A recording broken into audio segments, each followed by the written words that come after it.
በስመ አብ ወወልድ ወመንፈስ ቅዱስ አሐዱ አምላክ አሜን።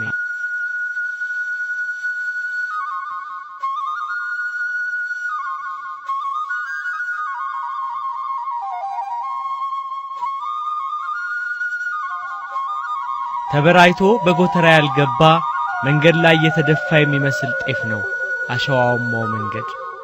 ያሸዋው ግለት መጫሚያን አልፎ የውስጥ እግርን ይደበልባል። ፀሐይ ቂም ያለባት ይመስል ደመና ለምኔ ብላ ያለ ርኅራኄ ትንቦገቦጋለች። በዚህ በሚያቃጥል ፀሐይ የውሃ ጥም፣ ረሃብ፣ ድካም፣ እንግልት እኒህ ሁሉ እየተፈራረቀባቸው ከፊት አህያዋ ላይ የታሰረውን ገመድ ትከሻው ላይ አድርጎ የግድ የሚራመድ አዛውንት፣ አህያዋ ላይ አራስነቷ ያልጠና በልጇ ፍቅር የምትንገበገብ እናት፣ ከአህያዋ ኋላ ስንቅ ነገር ያዘለች የሞት ሞቷን ትራመዳለች። ዮሴፍ፣ ድንግል ማርያም፣ ሰሎሜ።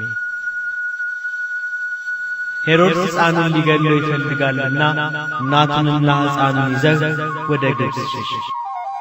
የእግዚአብሔር መልአክ አረጋዊ ዮሴፍን ተናገረው። በዚህ የነቢዩ የሆሴዕ የትንቢት ቃል ተፈጸመ። ልጄን ከግብጽ ጠራሁት።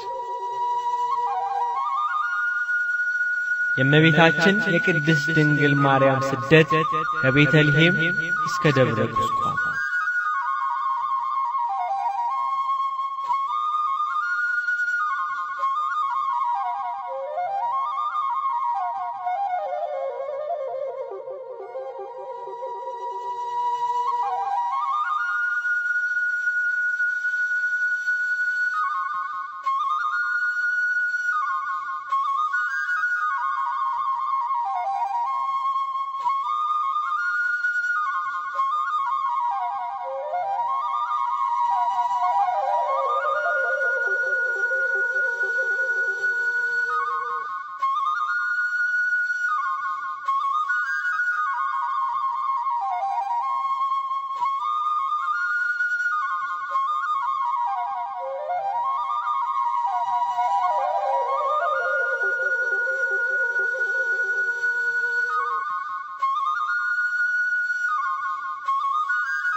ድንግል ማርያም ጌታን በከብቶች በረት ከወለደች በኋላ በስምንተኛው ቀን ወደ ቤተ መቅደስ በወሰደችው ጊዜ የክርስቶስ ከመቤታችን ተወልዶ ለእስራኤል ዘነፍስ ተስፋ የሆነውን ሕፃን ሳያይ እንዳይሞት ትንቢት የተነገረለት አረጋዊ ሰው ስምዖን በኦሪት ሥርዓት እጅ መንሻ የገባለትን ሕፃን ታቅፎ ዓይኖቹ ለሕዝብ ሁሉ መድኃኒት የሆነውን ሕፃን ማየቱን በመሰከረበት ሰዓት ለዓለም ሁሉ መድኃኒት እንዲሆን ምክንያት በሆነች እናት ላይ በነፍስሽ ሰይፍ ያልፋል፣ ብዙ መከራ ትቀበያለሽ ብሏት ነበር። የመከራው ውል በተራ ቀጠለ። አጋንንት በቅናት የፈነቀሉት ከተራራ ላይ የሚናድ ናዳ ይመስል አንዱ ሌላውን እየነካው መከራው በላይ በላይዋ ተጨመረ። እናትነትን ከድንግልና ድንግልናን ከእናትነት አስተባብራ ያዘች በአቤል የዋህነት የተመሰለች እመቤት ልጇን ሄሮድስ ሊገድለው ይፈልጋልና ጫጩቶቿን ከአራዊት እንደምትከላከል ርግብ በቅፏ ከልላ መጨረሻው መቼና የት እንደሆነ ወደማይታወቅ ለስደት ተነሳች። ወደ ግብጽ እንዲሸሹ መልአክ ከነገራቸው በኋላ ይዋል ይደራራሉ። ግን እስካመሻሹ ታገሱ።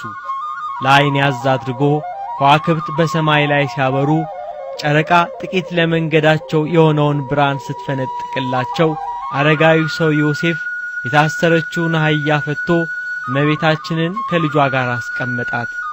በከዘራ ላይ ያንጠለጠለውን ስንቅ በትከሻው ላይ አነገተ። በእጁ አህያዋን በገመድ አስሮ ይስባታል። ሰሎሜ ከኋላ ትከተላለች። የስደት ጉዞ። ሰብአ ሰገል በእርሱ በኩል እንዲመለሱና የተወለደው የአይሁድ ንጉሥ ያለበትን ቦታ እንዲነግሩት የሚጠብቃቸው ሄሮድስ ባለመመለሳቸው ሰብአ ሰገል እንዳታለሉት ገባው። ስለዚህ ሕፃኑን ለማግኘት በቤተልሔም ባሉ ከ2 ዓመት በታች በሆኑ ሕፃናት ላይ ሞት ይፈርድ ዘንድ ዲያብሎስ አማከረው።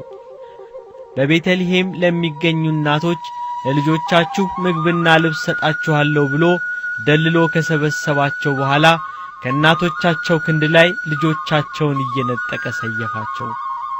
ከሚታረዱት መካከል የመንግስቱን ተቀናቃኝ የስልጣኑን ባላንጣ ያለውን ያገኘ መስሎት የቤተልሔም ሕፃናትን በደም አጠመቃቸው።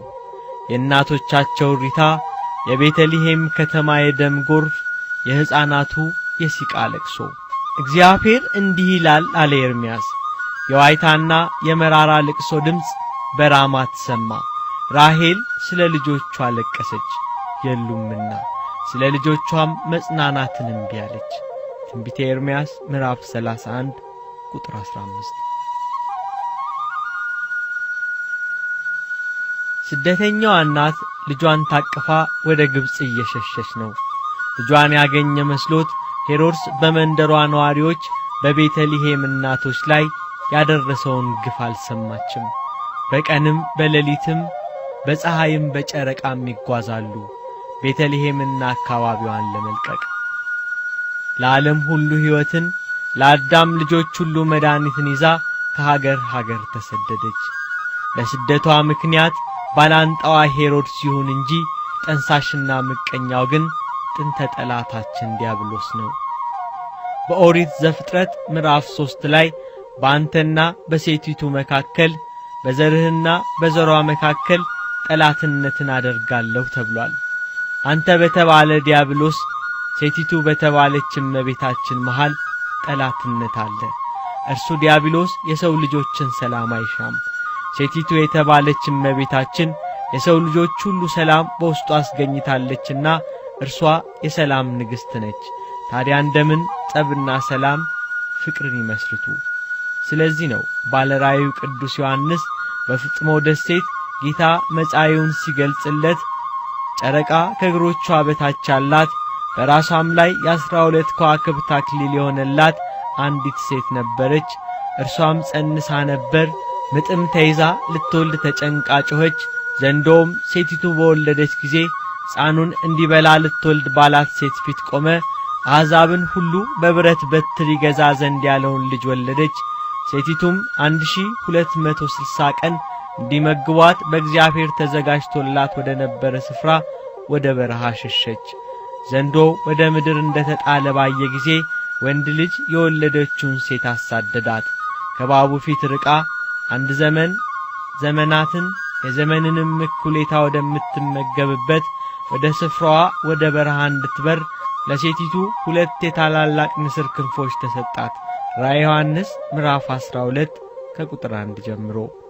ሄሮድስ ካስፈጃቸው ሕፃናት መካከል ንጉሡ ክርስቶስ አለመኖሩን ዲያብሎስ ለሄሮድስ ነገረው።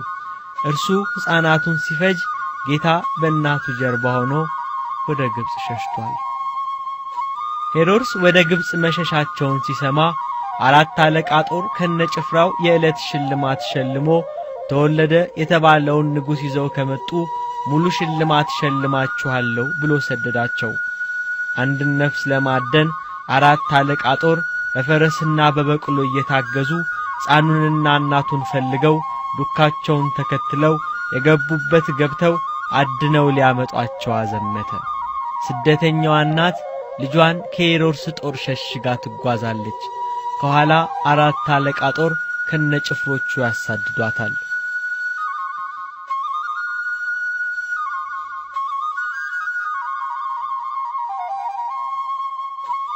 ከሄሮድስ ጦር ለመሸሽ ስደተኞቹ ይጓዛሉ። እመቤታችን ጌታን አንድ ጊዜ በክንዷ ሌላ ጊዜ በትከሻዋ እያቀፈችና እየተሸከመች ጥሻጥሻውን ተራራ ቀበቱን ዳገት ቁልቁለቱን ትጓዛለች። ሰሎሜ ከመንገድ መራቅና ብዛት የተነሳ አልፎ አልፎ ታግዛታለች። ከኋላ ጦር እየሸሸች ከፊት መድረሻ አልባ የሆነ ጉዞ፣ ድካም፣ እንግልት። ይህ ሁሉ አስቀድሞ የታየው የአባቷ የዳዊት ልጅ ሶሎሞን ባልበረታ አቅም በደከመ ጉልበት ፀሐይ ባዛለው ሰውነት ሐዘን በቦረቦረው መንፈስ መሰደድሽ ይበቃል እቴ ሙሽራዬ ሱላማጢስ ሆይ ተመለሺ አላት። እኛም ተመለሺ እናታችን ሱላማጢስ ተመለሺ ተመለሺ ተመለሺ እናይሽ ዘንድ ተመለሺ እንላታለን።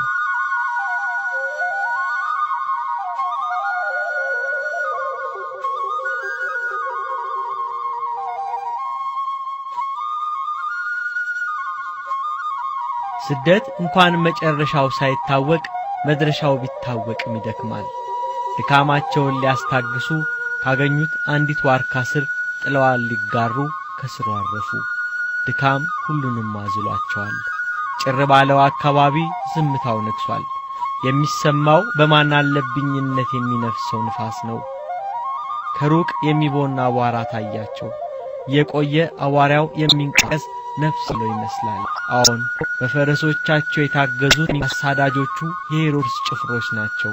ኃይል ምክንያት የሆናቸው ግን ዘንዶ ዲያብሎስ ነው። ባለራእዩ ቅዱስ ዮሐንስ ዘንዶ ዲያብሎስ ወንድ ልጅ የወለደችውን ሴቲቱን አሳደዳት አላለም? ብዙ ጦር ኃይለኛ ፈረሰኞች እየቀረቡ ታዩአቸው። ወዴትም አያመልጡም። እመቤታችን ልጇን ይበልጥ አቀፈችው። ረረይተ ልቦና የሐዘን መጽናኛ እንባ በጉንጮቿ ላይ ወረደ። ልቧ ለቀሰ፣ ውስጧም አዘነ። ሄሮድስ ያዘመተው ጦር አንድ ነፍስ የሚያሳድድ ሳይሆን አገር ሊወር የተሰለፈ ጦር ይመስላል።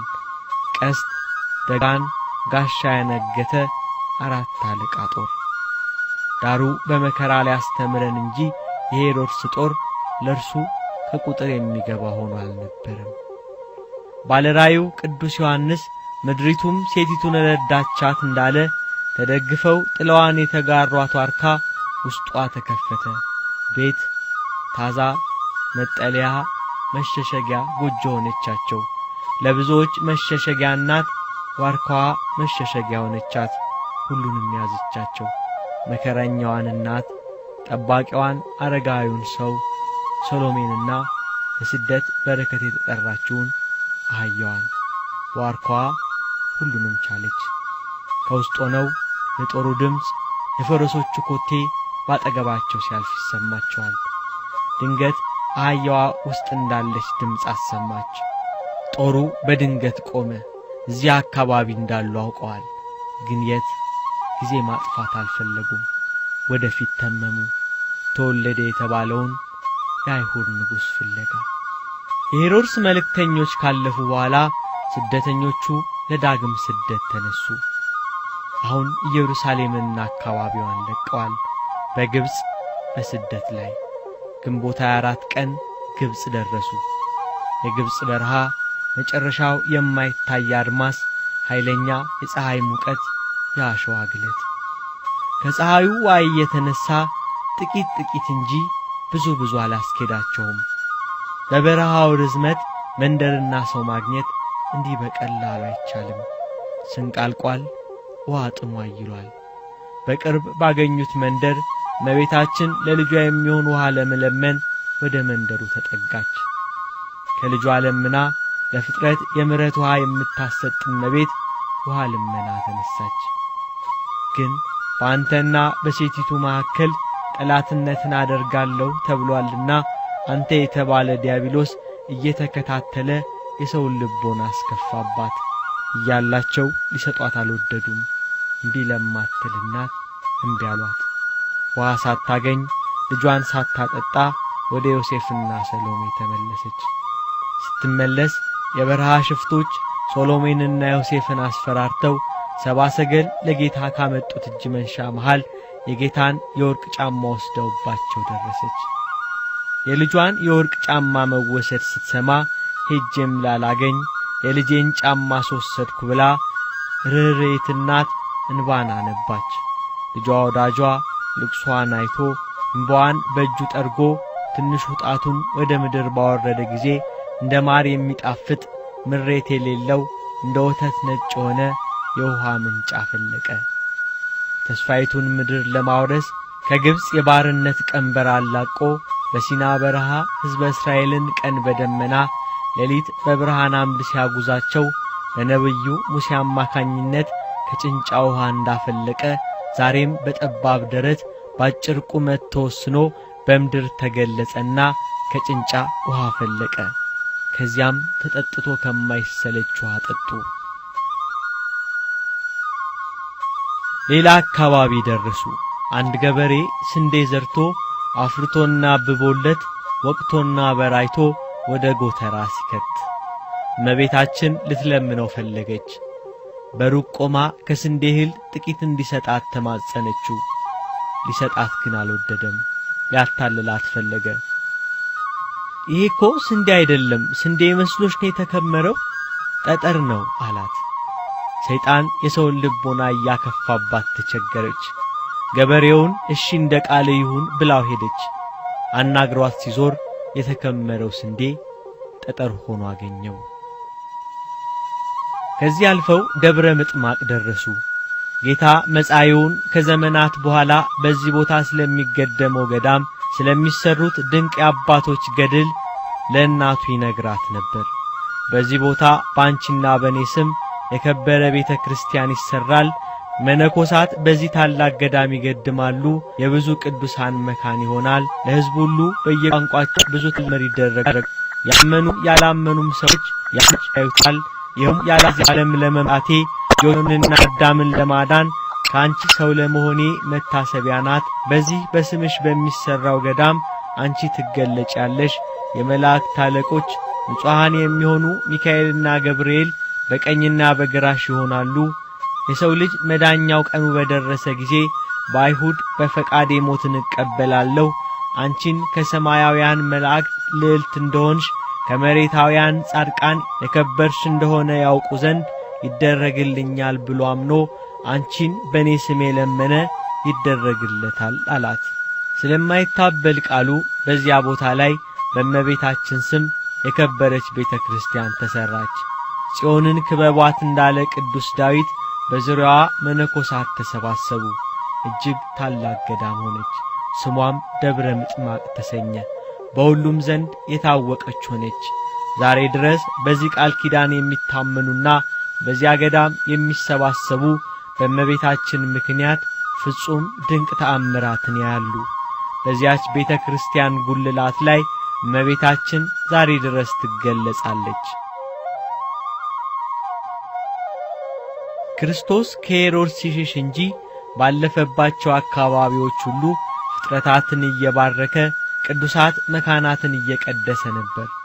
የዓለም መድኃኒትን በቅፏ ይዛ ልጇን ከሞት ለመታደግ የሐዘን መጽናኛ ተስፋ ለቅቡፃን በስደት ጉዞዋ ንፋቶስ ወደምትባል ሀገር ደረሰች። በዚያ የዘንዶ ውጊያ በጥቂቱ ቀለለላት። ሀገሬው ሰው የሚወዱ ሆነው ተገኙ።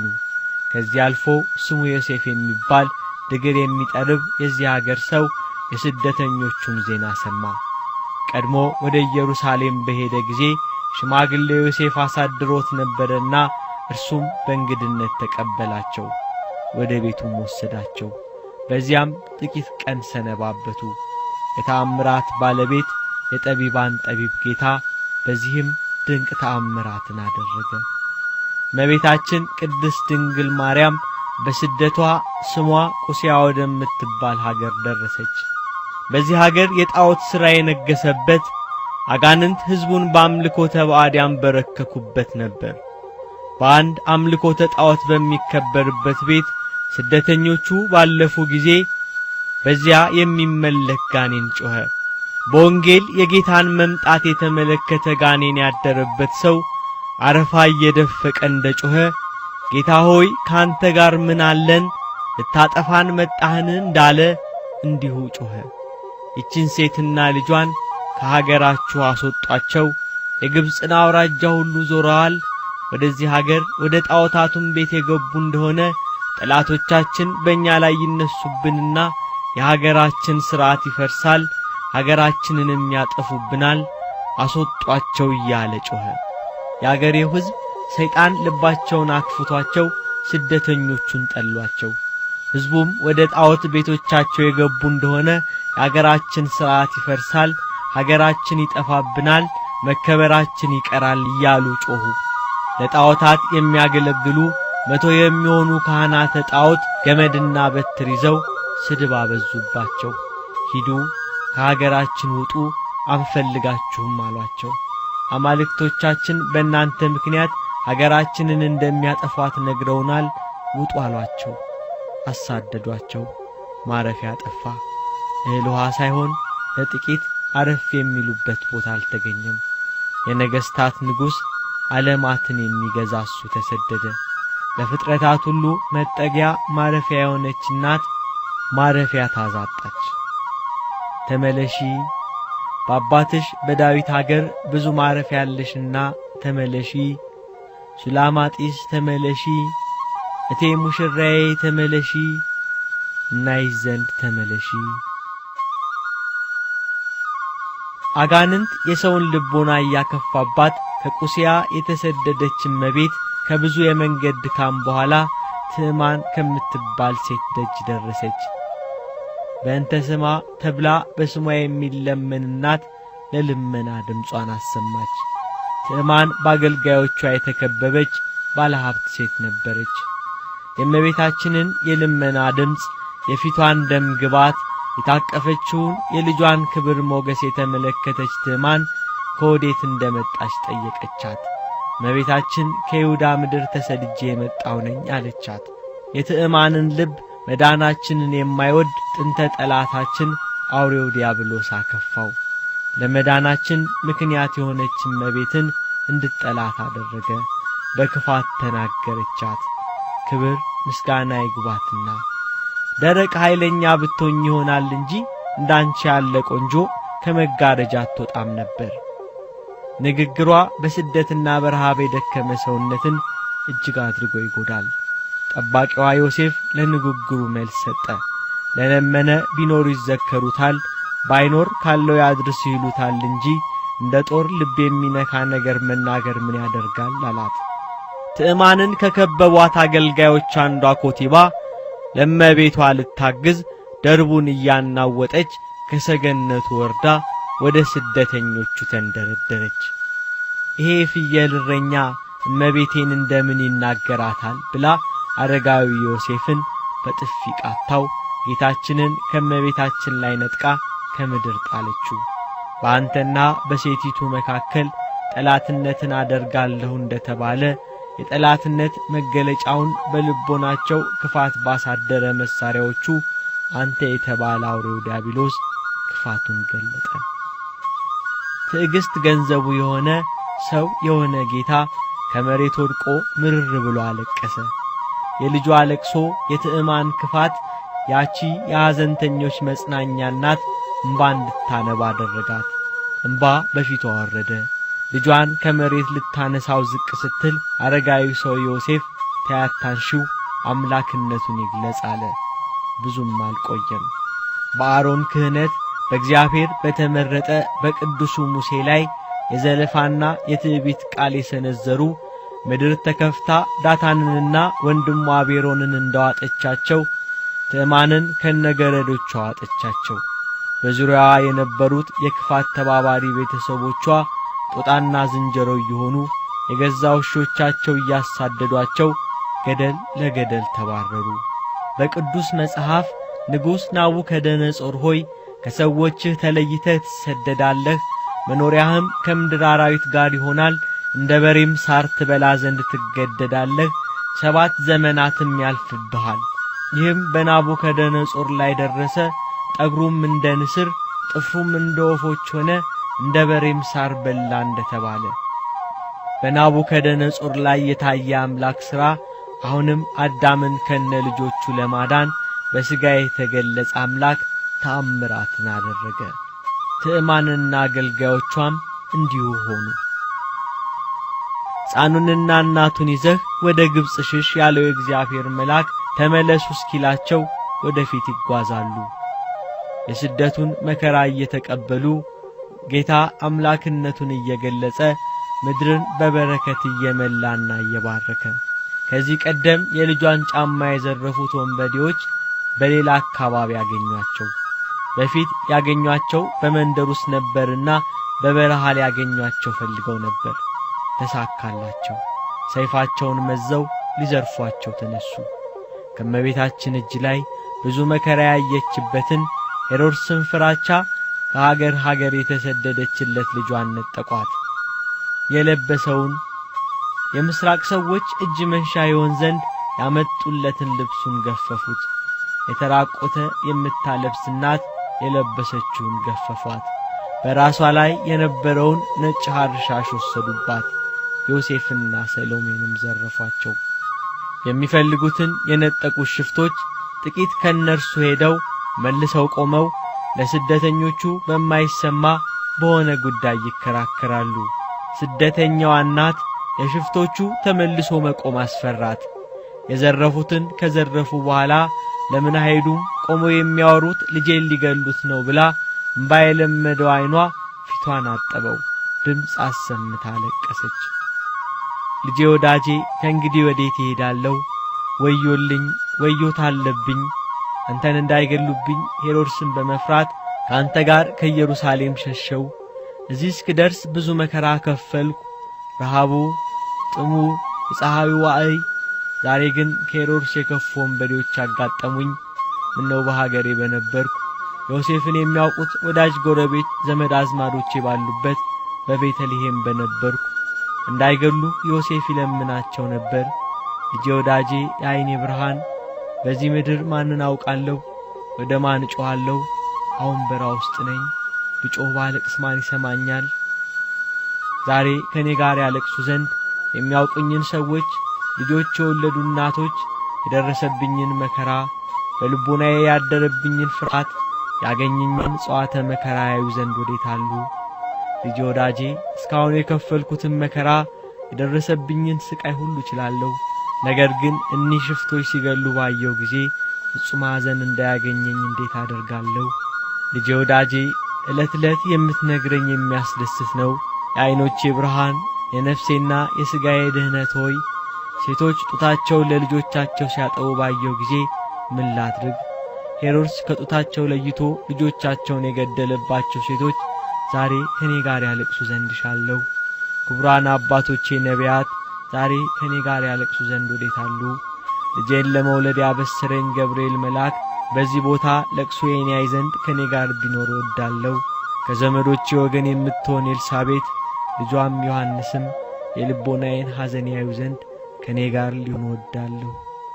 ልጇን ወደ ደረቷ አስጠግታ ፊቷን በፊቱ ላይ አድርጋ የመረረ ልቅሶ አለቀሰች። ልጇ ወዳጇ እናቴ ሆይ አታልቅሺ፣ ከዕለተ ዓርብ አስቀድሞ ቀስፈስም አላት። ከቶች አንዱ ያችን ስታለቅስ አይቶ ሆናው ተናወጽ ተጸቅሶ በሐዘኗ ብዛት በእንባዋ መፍስ የዘረፉትን ሁሉ እንዲመልሱላቸው ፈልጓል። ሌላው ግን በጭካኔው ጸንቷል። ደጉ ሽፍታ ይሄ ብላቴና የንጉሥ ልጅ ይመስላል፣ እንደሱም ያለ ብላቴና የሚያጥለው ማለት የዚህ ሕፃን ራቁን መቆም ውስጤን አውቆታል። እነዚህ መንገደኞች ከረፍንባቸውን መዘለው ሌላው ደሳ የሚስማማ ሽፍታ የዘረፉት የሚካፈሉት አነብ ተራ ደግሞ ይካኙ ሽፍታ ነበር። ስለዚህ ከቤተ ጀምሮ እዚህ ድረስ የቀማነውን አልፈውም ሌሊት የዘረፍነው ሰድ ንጉሥ ብላቴና ከሰው ሁሉ ይልቅ ራቁቱን መቆሙ አስጨንቆኛል እያለ እንዲመልሱ ለመነው። ልቦናውን ለርህራሄ ያነሳው ሽፍታ ፈንታውን ለአንደኛው ሰጥቶ የዘረፉትን መለሱላቸው። እንደውም ሌሎች ሽፍቶች እንዳይተናኮሏቸው ብዙ መንገድ ሊሸኟቸው ከመቤታችን ላይ ደጉ ሽፍታ ጌታን ተቀበለ። ሰይፉን እየተመረኮዘ ጌታን ታቅፎ ስደተኞችን ይሸኟቸው ጀመር። ጥቂት እንደተጓዙ ደጉ ሽፍታ የተመረኮዘው ሰይፍ ተሰበረበት። በጎ ብሰራ ሰይፌን ሰበርክብኝ ብሎ አዘነ። ጌታ የተሰበረብህን ሰይፍ አምጣ ብሎት ሰብስቦ ቢያቀርብለት እንደነበር አድርጎ ሰጥቶታል። ይሄ ደግ ሽፍታ በጌታ ሥራ ተደንቆ ይሄ ብላቴና ከደቂቀ ነቢያት ወገን ነው አለ። የተናገረውን አላወቀውም። ጌታም አንተ አዳምን ቀድመህ ገነት ትገባለህ አለው። በሁለቱ ንግግር ሊዘብት የፈለገ ክፉ ሽፍታ ከደቂቀ ነቢያት ወገን ቢሆን አይደለም አንተ ወንበዴውን ገነት ትገባለህ ማለቱ ብሎ ተሳለቀ። ጌታ ይህን ደግ ወንበዴ ባረከው። ብዙ መንገድ ከሸኟቸው በኋላ ተለያዩ። ለእናቱ ለእመቤታችን ለድንግል ማርያም ስለነዚህ ሁለት ሽፍቶች ፍጻሜ ነገራት። በኢየሩሳሌም አይሁድ አንዱን በቀኜ አንዱን በግራዬ ይሰቅሏቸዋል። በዕፀ መስቀል ላይ በቀኝ ተሰቅሎ የሚያምንብኝ በልቡ ምሕረት ያለ ቸር የሚሆን ይህ ሽፍታ የአባቴ ፋንታ ነው፣ ከልጆቹና ከአዳም ቀድሞ ገነት ይገባል አላት። ይሄ ደግ ሽፍታ ግብፃዊ ሲሆን ጥጦስ ይባላል። ጓደኛው ደግሞ ዕብራዊ ነው፣ ስሙ ዳክርስ ይባላል።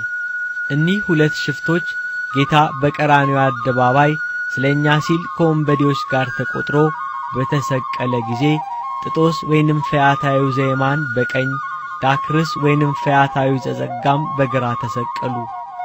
ይሄ የደግነት ሥራው በሽፍትነት ወራቱ ለጌታ ያደረገው በጎ ተግባር ተከትሎት ከጌታ ጋር በተሰቀለ ጊዜ የጌታን አምላክነት ለመግለጽ ተአምራት ሲታይ ፀሐይ ብርሃኗን ስትከለክል፣ ጨረቃ ደም ስትሆን፣ ከዋክብት ሲረግፉ፣ አእባን ሲፈረካከሱ፣ መቃብራት ሲከፈቱ፣ ሙታን ሲነሱ፣ መንጦላይተ ምኵራብ ሲቀደድ፣ እኒህ ሰባቱ ተአምራት ሲደረጉ አይቶ በእርሱ የደረሰው ስቅላት በሥራው እንደሆነ በጌታ የደረሰ ግን ያለ በደሉ እንደሆነ ተረድቶ የጌታን ንጽሕና በገለጸ ጊዜ ዓይኑን ወደ ሰማይ ቢያቀና መድኃኔ ዓለምን በሰማይ በጌትነቱ ተመለከተው። በዚህ ሰዓት ነበር አዳምን ቀድሞ ገነት ሊያገባው የሚያስችል ልመና ያቀረበው። ተዘከረኒ እግዚኦ በውስተ መንግሥትከ፣ አቤቱ በመንግሥት በመጣ ጊዜ አስበኝ። እውነት እልሃለሁ ዛሬ ከኔ ጋር በገነት ትኖራለህ ብሎ ገነት እንዲገባ የደም ማኅተም ሰጠው። አዳምን ቀድሞ ገነት ገባ።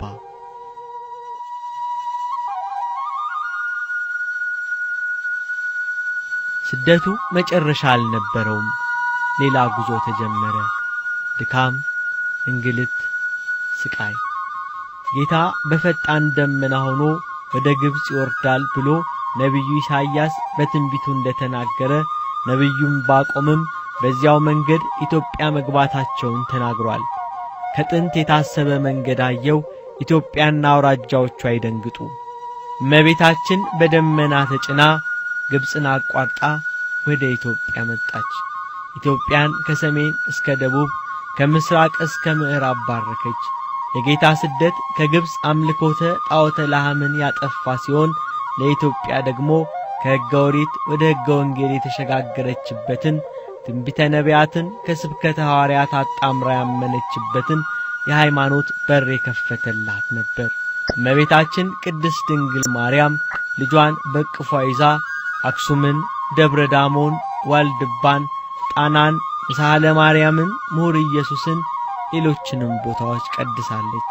በዚህ ወቅት እመቤታችን ቅድስት ድንግል ማርያም ከልጇ ሀገራችን ኢትዮጵያን በርስትነት ሕዝቧን ቤት አስራ በቃል ኪዳን ተቀብላለች።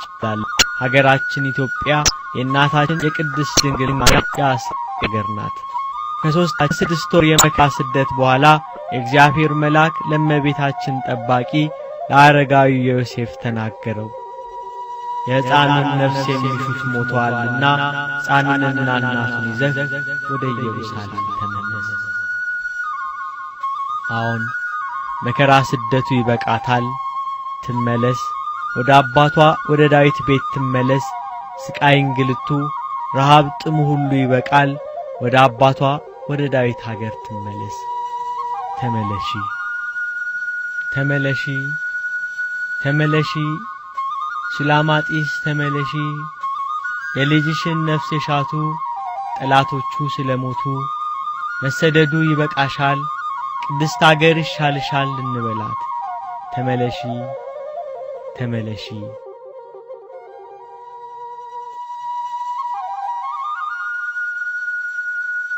እመቤታችን ቅድስት ድንግል ማርያም ከስደቷ ስትመለስ ቁስቋም እየተባለ በሚጠራው በግብጽ በሚገኘው ገዳም ለጥቂት ጊዜ ረፍት አድርጋለች። በዚህ ቦታ ላይ በኋላ ዘመን የእስክንድሪያው ሊቀ ጳጳስ ቅዱስ ቴዎፍሎስ በስሟ ቤተክርስቲያንን ሰርቶባታል። ያቺ ቤተክርስቲያን ዛሬ ድረስ ትቀደሳለች።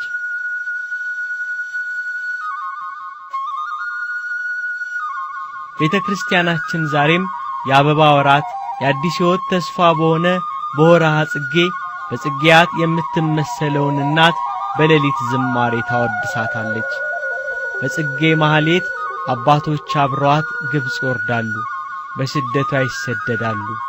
ከመስከረም ማለቂያ ሙሉውን ብርዳማ ጥቅምትን ጨምሮ እስከ ህዳር ጅማሬ ሌሊቱን ባደመቀው የከዋክብት የጨረቃ ብርሃን በከበሮና በጸናጽል ያማረ ድምጽ በንፋስ እየታዘዘ ወድቆ እንደሚነሳ የባህር ቄጤማ በመሰለ የመቋሚያ ዝማሜ በህብረት ዝማሬያቸው ዛሬም በመሐሌታቸው ከመቤታችን ጋር ስደት ይነሳሉ።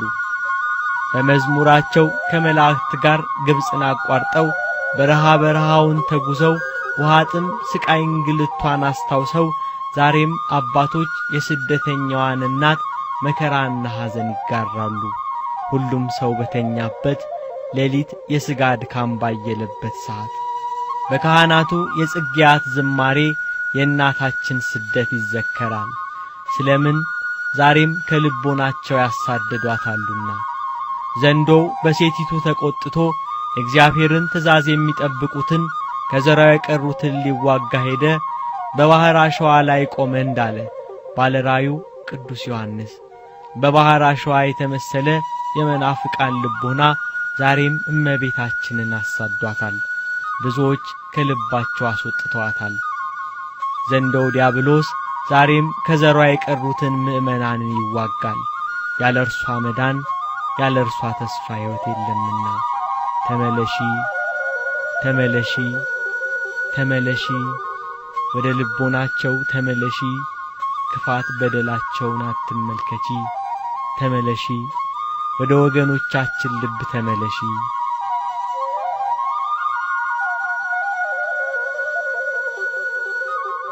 ባንደበታችን ወደንሽ በበደላችን ጠፍተናልና ወደኛም ተመለሺ።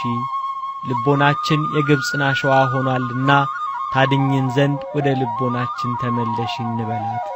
ተመለሺ ተመለሺ፣ በአስራት ምድርሽ በኢትዮጵያ ላይ ለፊ፣ እንደ ቀድሞ ከልጅሽ ጋር ባርኪ።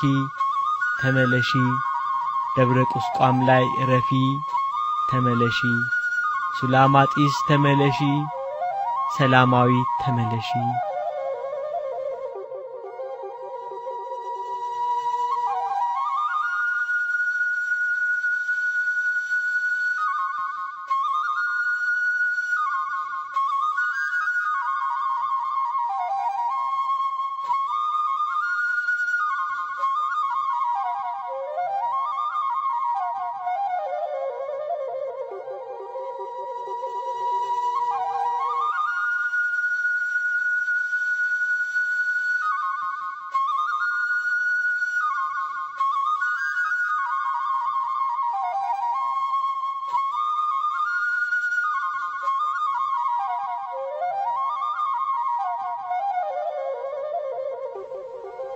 ምስጋና ይሁን ለአብ ለወልድ ለመንፈስ ቅዱስ ዛሬም ዘወትርም ለዘለዓለሙ አሜን።